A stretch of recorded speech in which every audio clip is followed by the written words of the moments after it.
Alright team, so we're gonna learn how to prep the ginger for the ginger lime sauce.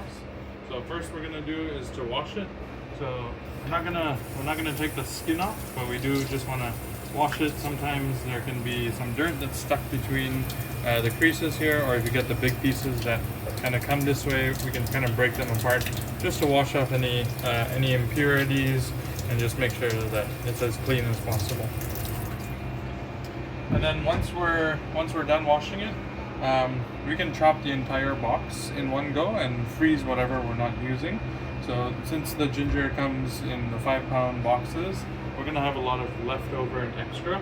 And so we'll just do one large prep. We'll chop everything into smaller pieces and then we'll freeze it. When you freeze it, when you put it into the Cambro, just layer it. So put some ginger that's already chopped and then put down some parchment paper or foil or saran wrap, and then do the next layer and just go like that, just so it doesn't all freeze together. Then it becomes really hard to pull apart. So when we're chopping the ginger, we want to make sure that we're chopping it in the circular slices.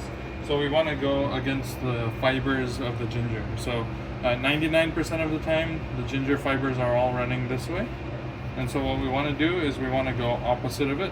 And the purpose and the reason why we do that is so that the customers don't get long kind of like fibers or long stringy just ginger fibers in the sauce. So if you can kind of see here, the fibers are going up, and so we want to make them as short as possible.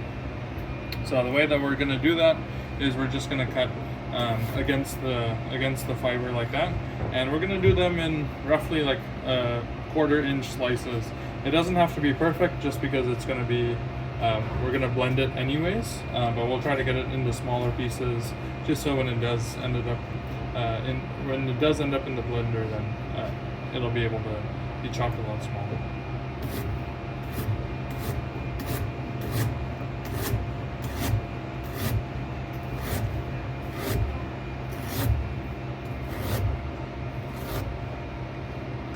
Great. So yeah, this is roughly what we're going to be doing for them. Again, for the ends, if you see that maybe they're looking discolored or they're kind of soft, or there's some dirt that you can't get off, you can always just toss away the ends. But for the most part, we'll keep as much as we can and use as much as we can. Great. All right.